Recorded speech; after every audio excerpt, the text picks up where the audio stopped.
Hi everybody, it's Ricky. It is Tuesday. I'm your Tuesday girl.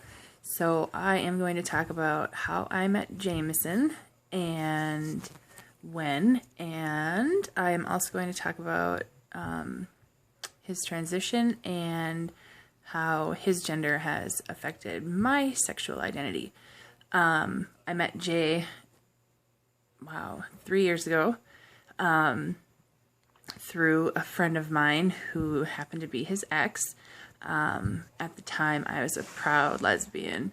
I had been married, I have 2 children, and I did all that because I thought that's what everybody wanted me to do, the whole white picket fence and marriage and kids and all of that, and I was miserable.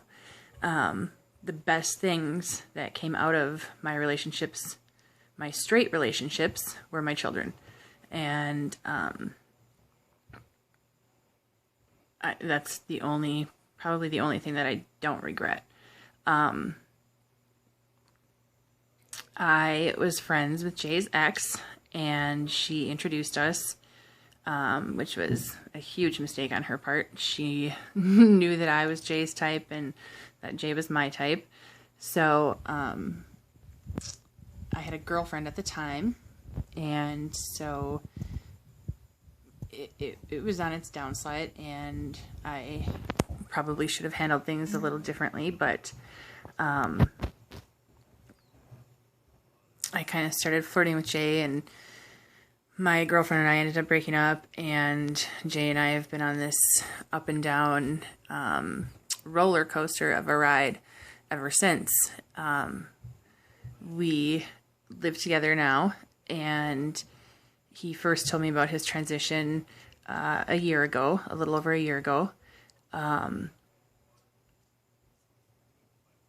It shocked me, to say the least. I had no idea. Was I upset? No.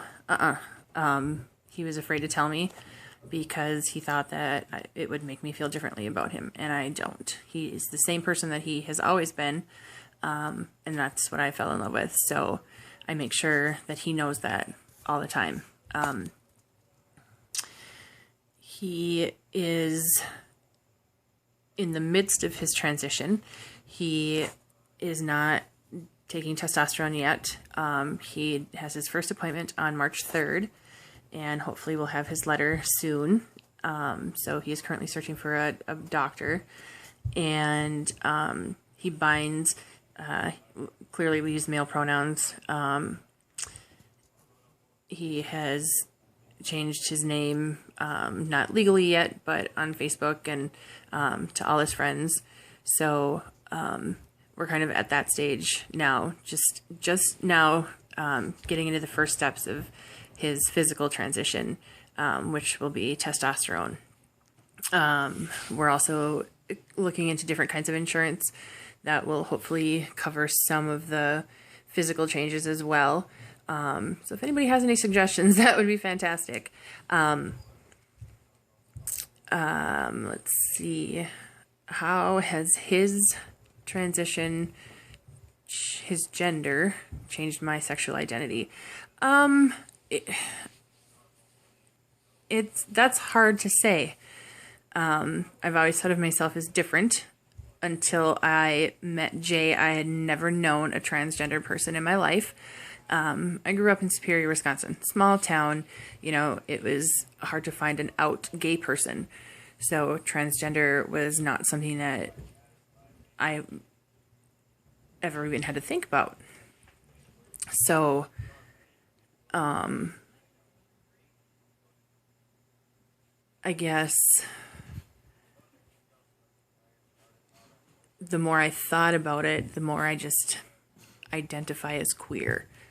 I like that because it's different and it covers a whole spectrum of different identities. I don't like to put labels on things. I'm not a big fan of labels. So I try not to label myself. I just tell people that I am human, and I'm different, and I'm okay with that. I think that I don't want to say that it's changed my sexual identity, but I want to say that it has opened my eyes to all the possibilities. He has shown me a whole new world that I had never envisioned myself experiencing ever in life, and I'm so grateful to him for that. I love him just a little bit more every day, and I'm so proud of him for going through this. It's a difficult thing for everyone involved, to say the least, but it's a really, really great thing to watch and to be a part of. And I hope that it continues to go as well as it has been going so far. I'm so proud of him, and I love him. So that is your Tuesday topic. I will see you next Tuesday with our next topic. Have a good one, everybody.